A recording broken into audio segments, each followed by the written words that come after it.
अस्सलामु अलैकुम dear students.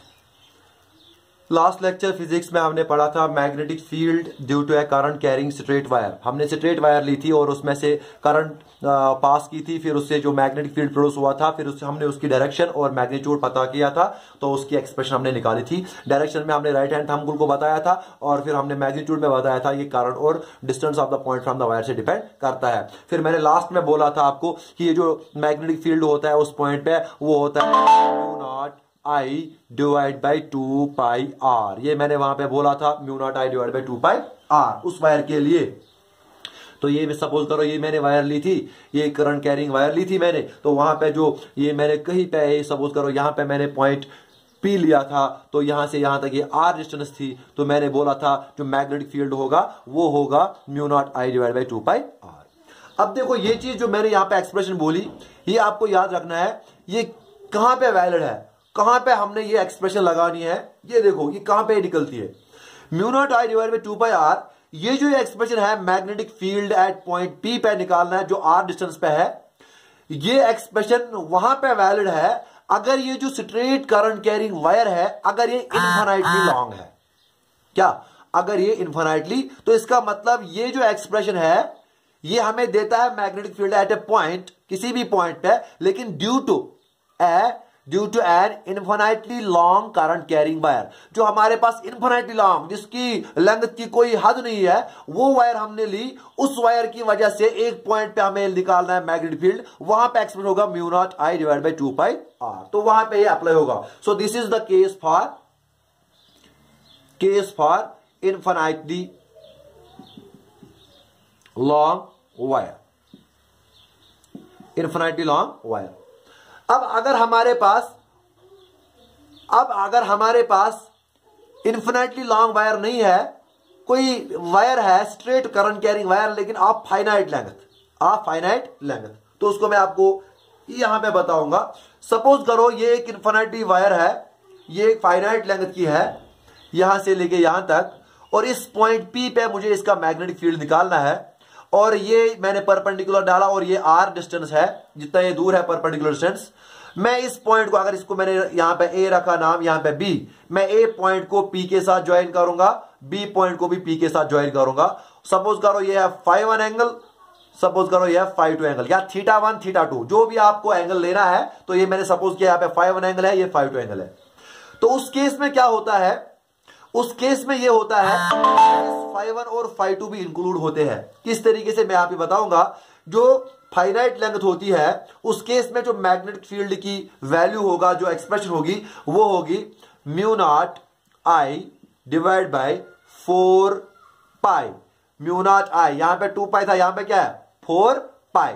अब 4 पाई आर, लेकिन इसके साथ साथ रहेगा साइन φ1 प्लस साइन φ2। तो ये है जनरल केस। जनरल केस का मतलब अगर हमारे पास फाइनाइट लेंथ की वायर है और वो जो एक उसका पॉइंट एंड और दूसरा एंड वो φ1 और φ2 एंगल बनाते हैं उस परपेंडिकुलर से, जो परपेंडिकुलर हमने यहां से पी पॉइंट से ड्रा किया वायर की तरफ, तो वह φ1 और φ2 एंगल है। तो उस केस में जो मैग्नेटिक फील्ड होगा उस पॉइंट पी पे वो होगा mu not I divide by 4 pi r sine φ1 plus sine φ2। तो ये जनरल केस। इसी से हमें ये वाली एक्सप्रेशन भी निकलेगी। कब? देखो अब अगर हम यही मानेंगे कि सपोज हमारे पास इनफिनिटली लॉन्ग वायर है, उसमें क्या होगा, जब ये इनफिनिटली लॉन्ग वायर होगा, ये देखो ये बढ़ता जाएगा, ये बढ़ता जाएगा। देखो अगर ये यहां तक वायर है, ये देखो एंगल बढ़ गया, इसी तरह से एंगल कंटिन्यूअसली बढ़ जाएगा। जितनी लॉन्ग मैंने वायर ली उतना एंगल बढ़ जाएगा। अब अगर इन्फिनिटली लॉन्ग वायर है, यानी इन्फिनिटी तक हमें लेना है, तो उस वक्त ये जो एंगल होगा ये अप्रोच होगा 90 डिग्री, ये तकरीबन 90 डिग्री होगा। Approach, it will approach to 90 degree. इसी तरीके से ये भी इन्फिनिटली लॉन्ग है, तो ये वाला जो एंगल होगा ये भी बढ़ता जाएगा, ये भी बढ़ता जाएगा, तो ये वाला एंगल भी अप्रोच होगा 90 डिग्री। तो इसका मतलब φ1 φ2 वहां पे उस केस में जब ये इन्फिनिटी लॉन्ग वायर होगी, उस केस में जो φ1 φ2 होंगे वो 90 डिग्री होंगे।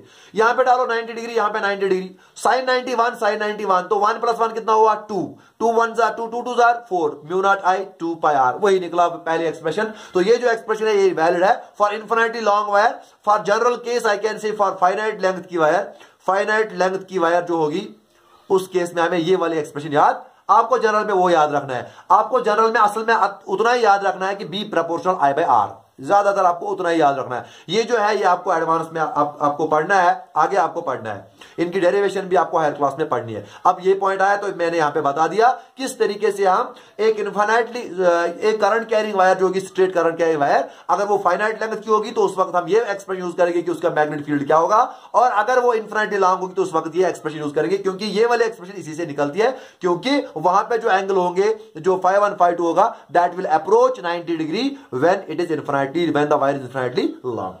फिर मैंने वहां पे आपको बोला था कि एक कांस्टेंट आया, ये जो यहां पे भी है और जो यहां पे भी है, म्यू नॉट, और इस म्यू नॉट को मैंने वहां पे बोला था इसको है, ये है permeability of free space, permeability of free space. Permeability of free space का क्या मतलब होता है, इसका दूसरा नाम भी है एब्सोल्यूट परमिएबिलिटी, एब्सोल्यूट परमिएबिलिटी। इसको समझाने के लिए मैं आपको सिंपल से एग्जांपल दूंगा। सपोज करो ये मैंने एक मैग्नेट लिया, यहां पे भी एक मैग्नेट लिया, इसकी सराउंडिंग में मैंने एयर लिया मीडियम, इसके सराउंडिंग में मैंने वाटर लिया मीडियम। अब ये भी मैग्नेटिक फील्ड प्रोड्यूस करेगा और ये भी मैग्नेटिक फील्ड प्रोड्यूस करेगा। अगर ये सेम टाइप के मैग्नेट है तो सेम मैग्नेटिक फील्ड प्रोड्यूस करेगा। अब हमें ये देखना है कि ये जो मैग्नेटिक फील्ड इस एयर में प्रोड्यूस इसने किया, ये कहां तक पेनिट्रेट हुआ, और वाटर में भी मैग्नेटिक फील्ड प्रोड्यूस हुआ तो कहां तक पेनिट्रेट। मेरे कहने का मतलब यह है, अगर एयर में इतना मैग्नेटिक फील्ड रीजन है और इसकी अपनी स्ट्रेंथ होगी कुछ ना कुछ, क्या वही सेम यहां पे भी उतना ही रीजन होगा और उतनी ही स्ट्रेंथ होगी? नहीं। जब मीडियम अलग अलग होंगे तो वहां पे जो मैग्नेटिक फील्ड जो होगा वो अलग अलग, वो डिफरेंट एक्सटेंट तक पेनिट्रेट होता है, वो अलग अलग मीडियम में अलग अलग एक्सटेंट तक पेनिट्रेट होता है। वही कितने हद तक, कितने एक्सटेंट तक वो पेनिट्रेट हुआ, उसी को हम मेजर करते हैं परमिएबिलिटी से। तो अब यहां पे परमिएबिलिटी ऑफ फ्री स्पेस का मतलब एक्सटेंट, किस एक्सटेंट तक मैग्नेटिक फील्ड परमिट हुआ या ये पेनिट्रेट हुआ फ्री स्पेस में। तो इसीलिए हम ये बताते हैं it is the extent of permission, हम बोलेंगे एक्सटेंट ऑफ परमिशन, हम बोलेंगे extent of penetration of magnetic field in matter. किस हद तक मैग्नेटिक फील्ड पेनिट्रेट हुआ उसको हम बोलते हैं परमिएबिलिटी।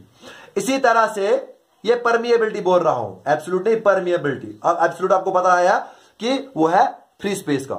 या तो हम इस तरह बताते हैं कि अगर हम मैग्नेटिक फील्ड में कोई मटेरियल रखेंगे तो वो मैग्नेटाइजेशन उसमें होगी, उसकी एबिलिटी कितनी है वो मैग्नेटाइजेशन एक्योर करने की। तो मैं लिखूंगा यहां पे the ability of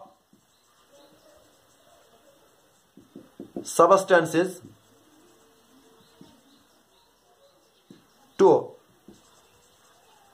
acquire magnetization in magnetic field। देखो अगर मैंने मैग्नेटिक फील्ड में दो मटेरियल लिए, एक आयरन का लिया, एक निकल का लिया, दोनों जो है सेम हद तक वो मैग्नेटाइज नहीं होंगे, यानी दोनों में मैग्नेटिक प्रॉपर्टीज तो डेवलप होंगी उनमें, लेकिन सेम मैग्नेटिक प्रॉपर्टीज उनमें डेवलप नहीं होगी। वो डिफरेंट एक्सटेंट तक वो उनकी प्रॉपर्टीज अलग अलग मटेरियल में अलग अलग एक्सटेंट तक मैग्नेटिक प्रॉपर्टीज में डेवलप होगी। वही एबिलिटी क्या है मटेरियल की मैग्नेटाइज होने की, वो मैग्नेटाइजेशन गेन करने की। कौन कितना ज्यादा स्ट्रांग मैग्नेटाइज होगा तो उसकी परमिएबिलिटी ज्यादा है, कम उसकी मैग्नेटाइजेशन होगी तो उसकी परमिएबिलिटी कम है। तो इस तरह से भी हम परमिएबिलिटी को डिफाइन करते हैं, यानी यही कि पेनिट्रेट कितना हुआ उसी से तो वो एक्वायर करेगा मैग्नेटाइजेशन। तो ये शॉर्ट में आपको इतना याद रखना है, कितना पेनिट्रेट हुआ मैग्नेटिक फील्ड एक मटेरियल में, एक मैटर में, उसको हम बोलते हैं परमिएबिलिटी, यानी degree of permission with the matter gives the two magnetic field so that it can penetrate through it. कितना वो इसमें पेनिट्रेट कर सकता है उसको हम बोलते हैं परमिएबिलिटी ऑफ फ्री स्पेस की बात करेंगे तो अब वो है वैक्यूम का। वैक्यूम कितना परमिट करेगा इस मैग्नेटिक फील्ड को, तो वो है परमिएबिलिटी ऑफ फ्री स्पेस। वो कांस्टेंट हम यहां पे इंट्रोड्यूस करते हैं। तो ये था पहला केस जो हमने डिस्कस किया, magnetic field due to a straight current carrying wire. फिर इनफाइनाइट लेंथ भी मैंने बोला, और अगर फाइनाइट लेंथ की होगी उसमें भी मैंने बोला किस तरीके से हम करते हैं। अब चूंकि जो मैग्नेटिक फील्ड होता है वो सिर्फ स्ट्रेट करंट कैरिंग वायर में प्रोड्यूस नहीं होता है, वो हर किसी करंट कैरिंग वायर में प्रोड्यूस होता है, चाहे वो सर्कुलर हो, चाहे वो स्ट्रेट हो, चाहे वो और किसी शेप में हो। तो इसीलिए अब जो नेक्स्ट होगा हमारे पास वो हम डिस्कस करेंगे मैग्नेटिक फील्ड उस वायर का जो सर्कुलर वायर है, जो current carrying wire circular wire होगी, या उसको हम बोलते हैं करंट लूप, यानी सर्कुलर वायर है करंट लूप, उसमें किस तरीके का मैग्नेटिक फील्ड डेवलप होता है वो हम यहां पे देखेंगे। तो अब जो हमें पढ़ना है वो है magnetic field due to a current carrying circular wire.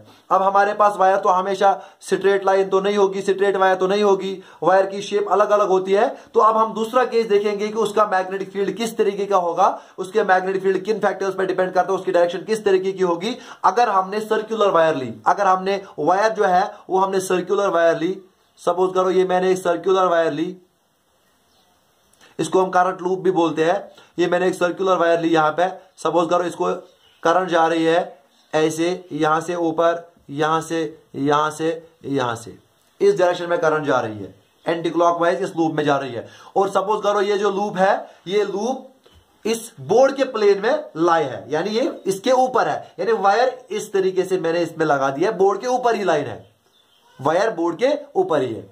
अब इसको मैं किस तरीके से एनालाइज करता हूं, मैं इस सर्कुलर लूप जो है, मैं इस वायर सर्कुलर वायर को छोटे छोटे सेगमेंट्स में डिवाइड करता हूं। क्यों? क्योंकि छोटे छोटे सेगमेंट्स इस लूप के स्ट्रेट वायर जैसे होंगे, स्ट्रेट लाइन जैसी होंगी, तो ये मैंने इसको छोटे छोटे सेगमेंट्स में डिवाइड किया। यहां पे एक सेगमेंट, यहां पे एक सेगमेंट, हर एक जगह में एक एक सेगमेंट, इसको मल्टीपल सेगमेंट्स में, बहुत सारे n सेगमेंट्स में इसको डिवाइड कर सकता हूं। अब सपोज करो मैंने यहां पे एक सेगमेंट लिया, यहां पे एक सेगमेंट लिया, इसी तरह से यहां पे भी ले सकता हूं, हर एक जगह एक एक सेगमेंट ले सकता हूं। तो इस छोटे से सेगमेंट को मैं उसी तरह सेम एनालाइज कर सकता हूं जिस तरह से हमने स्ट्रेट करंट कैरिंग वायर को एनालाइज किया था। हमें क्या करना है, हमें अब उसकी डायरेक्शन देखने के लिए, मैग्नेटिक फील्ड ये प्रोड्यूस करेगा ये वायर अपने इर्द गिर्द, उसकी जो मैग्नेटिक फील्ड ये प्रोड्यूस करेगा उसकी जो डायरेक्शन होगी, मैग्नेटिक फील्ड लाइन्स बिल्कुल उसी तरीके से होंगी जिस तरीके से स्ट्रेट करंट कैरिंग वायर में होती है। तो इसके अराउंड जो ये सेगमेंट लिया, इसके अराउंड भी मैग्नेटिक फील्ड लाइन्स होंगी, इसके अराउंड भी मैग्नेटिक फील्ड लाइन्स जो है वो होंगी। ये मानो इसके अराउंड मैग्नेटिक फील्ड लाइन्स एक, इसी तरह से इसके अराउंड ये दूसरी मैग्नेटिक फील्ड लाइन होगी कॉन्सेंट्रिक। यहां पे भी होगा इस तरह एक, और इस तरह से एक मैग्नेटिक फील्ड लाइन कॉन्सेंट्रिक। तो नियर द वायर क्या होगा, मैग्नेटिक फील्ड जो प्रोड्यूस होगा वो होगा in the form of concentric circles. ये कॉन्सेंट्रिक सर्कल्स की फॉर्म में होगा, बराबर उसी तरह जिस तरह से स्ट्रेट करंट कैरिंग वायर में हुआ था। अब हमें उसकी डायरेक्शन देखने के लिए, क्या ये क्लॉकवाइज एंटी क्लॉकवाइज है, उसकी डायरेक्शन देखने के लिए हमारे पास राइट हैंड थंब रूल है। तो राइट हैंड थंब रूल हमें क्या बोलता है, assume that you are holding the current carrying wire. तो ये आपने एज्यूम किया you are holding the current carrying wire, you are holding the current carrying wire. तो ये थंब जो है ये पॉइंट करो इन डायरेक्शन ऑफ करंट किया, तो ये देखो ये इस तरह से मैंने पकड़ा नीचे से ऊपर की तरफ, नीचे से ऊपर की तरफ, नीचे से ऊपर की तरफ, ये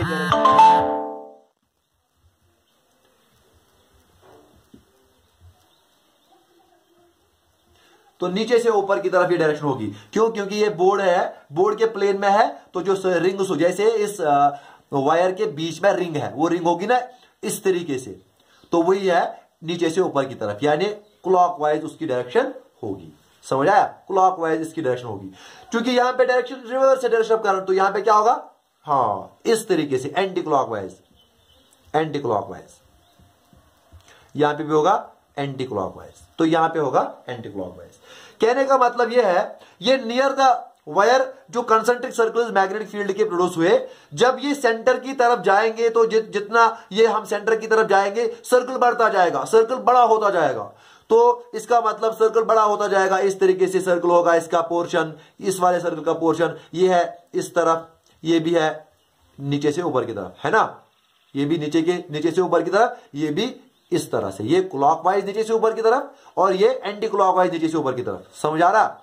अब इसी तरह से मैं आगे जाता जाऊंगा इस तरीके से, इस तरीके से, ये ऊपर की डायरेक्शन में, ये ऊपर की डायरेक्शन में, तो एक वक्त आएगा इसकी ये लाइन होगी, इसकी भी ये लाइन होगी, कोइंसाइड करेंगे आपस में, तो ये स्ट्रेट लाइन होगी और होगी ऊपर, यहां भी ऊपर, ये भी ऊपर, तो ये ऊपर की डायरेक्शन में पॉइंट करेगा, यानी बोर्ड के नीचे से ऊपर की डायरेक्शन, परपेंडिकुलर ऊपर की डायरेक्शन में पॉइंट करेगा। जैसे मैंने मार्कर रखा, इस डायरेक्शन में पॉइंट करेगा, नीचे से ऊपर, क्योंकि लाइनस इस तरीके से है, जैसे रिंग जैसी है। तो जितना मैं गया सेंटर के करीब, तो ये जो सर्कुलर रिंग्स थी, ये जो सर्कुलर मैग्नेटिक फील्ड लाइन थी, मैं सेंटर के करीब गया तो क्या हुआ, जितना मैं सेंटर के करीब गया, ये जो सर्कुलर रिंग्स थी, ये जैसे इसका जो पोर्शन है वो स्ट्रेट बनने लगा। क्यों? क्योंकि जितना बड़ा सर्कल होगा उतना ही उसका बड़ा पोर्शन स्ट्रेट होगा। तो यहां पे इतना ही इसका पोर्शन स्ट्रेट था, यहां पे इतना इसका पोर्शन स्ट्रेट है, यहां पे इससे ज्यादा, तो ये जब सेंटर पे पहुंचेगी ये एक स्ट्रेट लाइन होगी, ये एक स्ट्रेट लाइन बनेगी, स्ट्रेट मैग्नेटिक फील्ड लाइन में। तो ये होगी मैग्नेटिक फील्ड, जो लाइन्स होंगी इस तरह से इस सर्कुलर लूप में डिस्ट्रीब्यूट होगी। अब जो बीच में आप स्ट्रेट लाइन बन गई, वहां पे जो मैग्नेटिक फील्ड लाइन है उसकी डायरेक्शन क्या होगी, उसकी डायरेक्शन इस केस में नीचे से ऊपर की तरफ होगी। ये देखो नीचे से ऊपर, तो उसकी डायरेक्शन नीचे से ऊपर, यानी इस लूप के परपेंडिकुलर डायरेक्शन में होगी मैग्नेटिक फील्ड लाइन, जो हमने यहां पे जो हम बनाएंगे इस लूप में, जो करंट लूप यहां पे है, इसमें जो सेंटर में मैग्नेटिक फील्ड लाइन होगी वो स्ट्रेट लाइन होगी, परपेंडिकुलर टू द लूप। जैसे कि मानो आप ये एक्सिस, जैसे कि इसकी एक्सिस होती है इस लूप की, वही एक्सिस की डायरेक्शन में, वही एक्सिस जो है वही होगी मैग्नेटिक फील्ड की लाइन। अब उसकी डायरेक्शन किस तरफ होगी, वो यहां पे हमने देखा वो ऊपर की तरफ होगी। तो उसको बताने के लिए हमारे पास, हम किस तरीके से पता करेंगे जो सेंटर में जो मैग्नेटिक फील्ड लाइन बन गई उसकी डायरेक्शन किस तरफ से होगी, उसके लिए भी हम यूज करेंगे राइट हैंड थंब रूल। लेकिन जो हमने अभी तक पढ़ा उसका उल्टा हम अप्लाई करेंगे। सर्कुलर लूप में हमें क्या करना है, हमें जो कर्ल है, जो कर्ल ऑफ द फिंगर्स है, ये हम डायरेक्शन ऑफ द करंट की डायरेक्शन में रखेंगे। कर्ल है यानी यहां से यहां करंट जा रही है, तो इसको मैंने इस तरीके से बांधा और थंब को स्ट्रेट रखा। तो जिस डायरेक्शन में आप थंब पॉइंट करेगा उसी डायरेक्शन में आप मैग्नेटिक फील्ड जो उसकी लाइन होगी, उसकी डायरेक्शन जो सेंटर पे एक्सिस पे बनती है, उस डायरेक्शन में वो डायरेक्शन होगी मैग्नेटिक फील्ड लाइन की, जिस डायरेक्शन में आप थंब पॉइंट करेगा। तो यहां पे जो मैं केस देख रहा हूं, करंट जा रही है एंटी क्लॉकवाइज, यानी करंट को मैंने इस तरीके से कर्ल ऑफ द फिंगर से डिनोट किया, थंब ऊपर की तरफ है, तो जो हमारे पास मैग्नेटिक फील्ड लाइन की डायरेक्शन एट द सेंटर होगा वो ऊपर की तरफ होगा, नीचे से ऊपर की तरफ। अगर यही करंट क्लॉकवाइज होती तो इस तरफ मैं रखता, जो मैग्नेटिक फील्ड लाइन सेंटर पे होती उसकी डायरेक्शन वो नीचे की तरफ होती, ऊपर से नीचे की तरफ। तो ये यहां पे आपको याद रखना है, करंट लूप में क्या, direction of the magnetic field at the centre,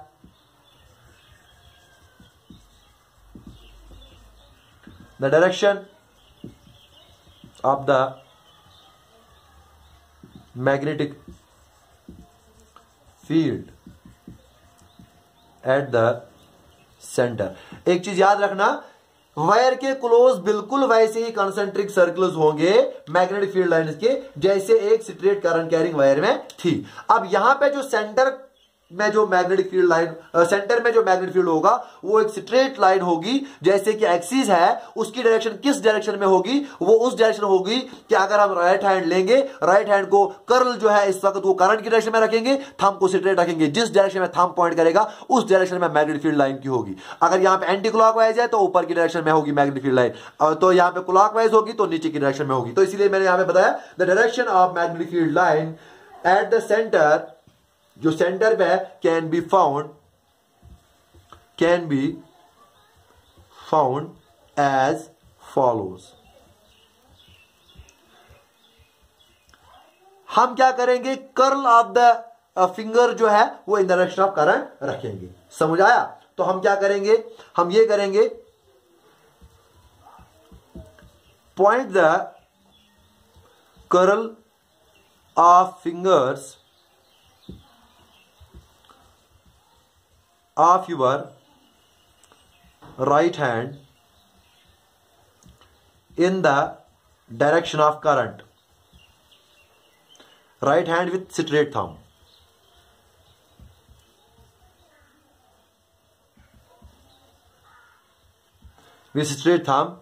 in the direction of current. In the direction of current. Then the direction of thumb. Then the direction in which thumb points.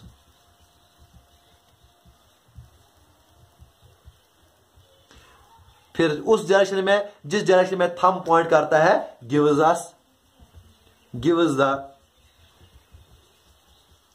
direction of magnetic field at the center of the loop, at the center of the current loop. तो यहां पे हम उल्टा करेंगे, यहां पे हम क्या करेंगे, हम जो लूप लेंगे वो कर्ल जो है, कर्ल ऑफ द फिंगर्स, वो हम लेंगे in the direction of current, जो थंब और स्ट्रेट रखेंगे, जिस डायरेक्शन में थंब पॉइंट करेगा उस डायरेक्शन में मैग्नेटिक फील्ड लाइन की डायरेक्शन होगी एट द सेंटर. तो इस तरह से होती है मैग्नेटिक फील्ड जो करंट लूप प्रोड्यूस करता है, उसकी डायरेक्शन इस तरीके से हम पता करते हैं. अब हमें क्या करना है, इसका मैग्नीट्यूड देखते हैं. इसका मैग्नीट्यूड किस फैक्टर पे डिपेंड करता है. उससे पहले मैं आपको एक चीज बताऊंगा, खुद से आप देखो, यहां की लाइन्स, यहां की लाइन्स, यहां की लाइन्स, क्या होता है, सेंटर पे जो मैग्नेटिक फील्ड की इंटेंसिटी होगी, सेंटर पे जो मैग्नेटिक फील्ड इंटेंसिटी होगी वो मैक्सिमम होगी सेंटर पे. और जो एक्सिस हमने ली, फिर हम एक्सिस पे कहीं पे भी पॉइंट लेंगे वो अलोंग द एक्सिस पे डिक्रीज होगा. एट द सेंटर मैक्सिमम होगा और अलोंग द एक्सिस फिर डिक्रीज होगा. वो मैं मैग्नीट्यूड में बताऊंगा. देखो, अब देखो मैग्नीट्यूड, ये थी डायरेक्शन और मैग्नेटिक फील्ड लाइन किस तरह से होती है. अब देखो इसका मैग्नीट्यूड यानी strength of magnetic field, magnitude या strength of magnetic field at the centre of the loop.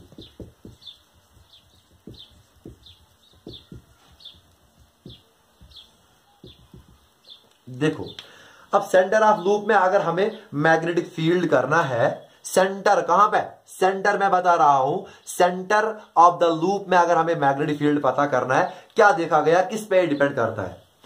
तो जो ये मैग्नेटिक फील्ड है ये किस पे डिपेंड करता है, पहले ये डिपेंड करता है करंट के ऊपर. फर्स्ट फैक्टर जो है वो करंट, यानी जितना ज्यादा करंट होगी उतना ही ज्यादा सेंटर पे मैग्नेटिक फील्ड होगा. समझ आ रही है मेरी बात. जितना ज्यादा करंट होगी उतना ही ज्यादा मैग्नेटिक फील्ड होगा. तो पहला फैक्टर है करंट के ऊपर. तो इसलिए मैं यहां पे बता रहा हूं, it is the magnetic field at the centre of the loop is directly proportional to the current. यानी the more the magnitude of current, the more the magnitude of the magnetic field at the centre. पहला factor यही है. अब दूसरा factor क्या है, दूसरा factor जो है वो ये है, अब जितना बड़ा रेडियस होगा, ऑब्वियस बात है, जितना बड़ा रेडियस होगा, सेंटर यानी वायर से दूर है, पॉइंट दूर है, तो मैग्नेटिक फील्ड स्ट्रेंथ सेंटर पे कम होगी, उतनी कम होगी. तो इसका मतलब जितना बड़ा इस लूप का रेडियस होगा, सेंटर पे उतना ही कम मैग्नीट्यूड का मैग्नेटिक फील्ड होगा. तो दूसरा मैं यहां पे फैक्टर जो है वो है magnetic field is inversely proportional to the radius of the loop. जो रेडियस ऑफ द लूप है, अगर वो रेडियस ऑफ द लूप बड़ा है तो सेंटर में मैग्नेटिक फील्ड कम होगा. लूप का रेडियस कम है तो सेंटर में मैग्नेटिक फील्ड ज्यादा होगा. तो ज्यादातर ये इन दो फैक्टर्स पे डिपेंड करता है. अगर ये हमने एक ही लूप लिया है, यानी एक ही टर्न ली है, अगर हमने एक ही लूप लिया है, एक ही टर्न ली है. अब सपोज करो ये जो है ये लूप अगर मल्टीपल टर्न्स का बना है, यानी 2-3 लूप्स हमने इसमें लिए हैं, 2-3 टर्न्स हमने इसमें लिए हैं, तो उस वक्त ये डिपेंड करेगा नंबर ऑफ टर्न्स पे भी, यानी कितनी नंबर ऑफ टर्न्स है उस वक्त उस पर भी डिपेंड करेगा. लेकिन यहां पे अभी हम देख रहे हैं कि अगर हमारे पास एक ही टर्न है, अगर हमारे पास n इज इक्वल टू 1 है, नंबर ऑफ टर्न 1 है, यानी एक ही लूप हमारे पास है, तो उस वक्त जो सेंटर पे मैग्नेटिक फील्ड की इंटेंसिटी होती है वो डिपेंड करती है करंट के ऊपर और रेडियस के ऊपर. करंट ज्यादा, मैग्नेटिक फील्ड इंटेंसिटी सेंटर पे ज्यादा. और इसी तरीके से अगर रेडियस बढ़ा तो मैग्नेटिक फील्ड इंटेंसिटी की भी इंटेंसिटी कम होगी एट द सेंटर. तो अगर यही मैं पता करूंगा किसके बराबर ये होता है, अगर ये मैं जनरल में इसको प्रोपोर्शनलिटी के मैं इक्वलिटी में कन्वर्ट करूं, पहले मैं कंबाइन कर दो प्रोपोर्शनलिटी को, वो होगा B is proportional to I upon R. कल भी हमने यही पढ़ा, B is proportional to I upon R, straight current carrying wire में यहां पे भी. लेकिन वहां पे था R distance of the point from the wire, यहां पे भी R है distance of the point from the wire. यहां हम लेंगे radius of the loop. Radius of the loop, यहां पे सिंपल टर्म में लिखेंगे रेडियस ऑफ द लूप। अब ये किसके बराबर होता है, इस यहां पे हम इक्वलिटी का साइन डालेंगे for n is equal to 1, तो ये बनता है B is equal to magnetic field intensity at centre की बात कर रहा हूं, ये किसके बराबर बनता है, ये बनता है mu not I divide by 2r। पिछले केस में जो इन्फिनिटली लॉन्ग वायर मैंने बोला था वहां पे था mu not I divide by 2 pi R, वहां पे पाई भी था, यहां पे पाई नहीं है, तो यहां पे हमने कांस्टेंट इंट्रोड्यूस किया म्यू नॉट, ये वही है एब्सोल्यूट परमिएबिलिटी, और 2 जो है ये भी है कांस्टेंट, तो ये बनता है magnetic field intensity eight the centre of the loop, eight the centre of the if number of turns is 1, अगर नंबर ऑफ टर्न जो है वो 1 है तो सेंटर पे जो मैग्नेटिक फील्ड होगा वो इसके बराबर होगा। समझ आ रहा है, तो ये है मैग्नेटिक फील्ड इंटेंसिटी, तो यहां पे मैंने वहां पे पाई था एक्स्ट्रा, यहां पे पाई नहीं है नीचे, समझ आया, तो ये है मैग्नेटिक फील्ड इंटेंसिटी जो सेंटर पे होती है। अब जनरल में ये सेंटर पे, अब अगर हम ये एक्सिस लेंगे, ये एक्सिस है, ये इसकी एक्सिस है, अब ये एक्सिस पे मैंने यहां पे पॉइंट लिया, अब एक्सिस पे सपोज करो मैं ये पॉइंट ले रहा हूं, ये सेंटर से दूर में यहां पे एक्स ले रहा हूं, एक्स डिस्टेंस पे, ये मैंने यहां से यहां तक लिया एक्स डिस्टेंस, एक्स डिस्टेंस, इस वाले पॉइंट पे हर कोई एलिमेंट यहां पे भी इसका मैग्नेटिक फील्ड करेगा प्रोड्यूस। अब इसकी magnetic field along the axis at a point on the axis other than centre, मैं यहां पे लिखूंगा ये है सेंटर के ऊपर, सेंटर पे कितनी मैग्नेटिक फील्ड इंटेंसिटी होती है, अब लिखूंगा मैं along the axis, along the axis, along the axis, along the axis, यानी सेंटर पे नहीं, along the axis other than centre, other than centre. Suppose मैंने कोई पॉइंट लिया, एक्स दूर है, रेडियस तो आर ऑलरेडी है, एक्स पॉइंट, एक्स ये दूर है सेंटर से, एक्सिस है ये, तो यहां पे ये पॉइंट पी है, इस पॉइंट पी पे कितनी स्ट्रेंथ होगी मैग्नेटिक फील्ड की, उसकी एक्सप्रेशन जो है वो आपको याद रखनी है, हायर क्लास में डिराइव करनी है, वो होगी एट पॉइंट पी पे मैं बात कर रहा हूं, वो होगी बराबर mu not I divide by 2, R है रेडियस, तो यहां पे मैं लिखूंगा स्मॉल आर, क्योंकि मैंने स्मॉल, चलो कैपिटल आर ही लिया, तो कैपिटल आर है radius, R square divided by x square plus R square raised power 3/2। ये है जनरल केस, एक्सिस पे कोई भी किसी भी पॉइंट, कोई भी पॉइंट लूंगा मैं एक्सिस पे, तो उस पे जो मैग्नेटिक फील्ड इंटेंसिटी की होगी मैग्नीट्यूड, वो इसके बराबर होगा mu not I by 2 R square divide by x square plus R square whole raised power 3/2। तो ये जनरल केस है एक्सिस पे। अब यही केस में अप्लाई करूंगा सेंटर के ऊपर, अब सेंटर जो है वहां पे एक्स तो 0 होगा, तो यहां पे हम एक्स 0 पुट करेंगे, तो mu not I divide by 2 R square ऊपर आर स्क्वायर, ये 0 प्लस आर स्क्वायर, ये बनेगा आर स्क्वायर 3/2, आर स्क्वायर और 2 कैंसल, ये बनेगा आर क्यूब, फिर आर क्यूब का और स्क्वायर एक कैंसल, ये आर स्क्वायर और इसका कैंसिल हो जाएगा, एक आर बचेगा, mu naught I by 2r, mu naught I by 2r। तो इसी से ये वाली एक्सप्रेशन भी निकलती है एट द सेंटर। तो अगर हमने अलोंग द एक्सिस किसी भी पॉइंट पे निकालना है मैग्नेटिक फील्ड की मैग्नीट्यूड, वो है ये वाली एक्सप्रेशन। सेंटर पे x 0 होता है क्योंकि ये डिस्टेंस 0 है, तो इसका मतलब वहां पे mu naught I divide by 2r इसके बराबर होगा वहां पे मैग्नेटिक फील्ड इंटेंसिटी, अगर नंबर ऑफ टर्न्स एक है, अगर एक ही टर्न है। अब अगर क्या होगा, नंबर ऑफ टर्न्स n होगी, if there are n turns, if there are n turns, if there are n turns, अगर या अब हमारे पास n टर्न्स है, यानी बहुत सारे 2 3 4 लूप्स है, n है नंबर ऑफ टर्न्स, तो उस वक्त जो मैग्नेटिक फील्ड इंटेंसिटी होगी वो डायरेक्टली प्रोपोर्शनल होगा नंबर ऑफ टर्न्स को भी, यानी जितनी ज्यादा नंबर ऑफ टर्न्स होंगी उतना ज्यादा मैग्नेटिक फील्ड होगा। अब उन दो फैक्टर्स को जो मैंने पहले डिस्कस किए और इस नंबर ऑफ टर्न्स को भी अगर आप कंबाइन करूंगा मैं, तो ये तीनों को मिला के मुझे मिलेगा मैग्नेटिक फील्ड इंटेंसिटी प्रोपोर्शनल होगा Ni by R, where n is number of turns, कितने टर्न्स है इस लूप के, फिर I इज करंट और R है रेडियस ऑफ द लूप जो है हमारे पास, तो इसके बराबर होगा हमारे पास अगर ये n है नंबर ऑफ टर्न्स, अगर n है नंबर ऑफ टर्न्स हमारे पास, तो उस वक्त ये वाली एक्सप्रेशन होगी B is proportional to Ni by R। यानी अभी तो मैंने एक्सप्रेशन दिखाई, उसमें हम n वाला n इंक्लूड करेंगे, तो उसकी तरह से उस तरीके से हमें ये एक्सप्रेशन मिले, आया समझ। तो ये है कि मैग्नेटिक फील्ड इंटेंसिटी जो होती है और किन किन फैक्टर्स पे डिपेंड करता है और किस तरह से मैग्नेटिक फील्ड लाइंस होती है एक करंट कैरिंग लूप में, एक करंट कैरिंग सर्कुलर वायर में, जिसको हम करंट लूप भी बोलते हैं। तो ये था दूसरा केस। तो इसके बाद हमें अब तीसरा केस पढ़ना है, वो सॉलिनॉइड के बारे में पढ़ना है, वो इंशाल्लाह हम नेक्स्ट लेक्चर में डिस्कस करेंगे।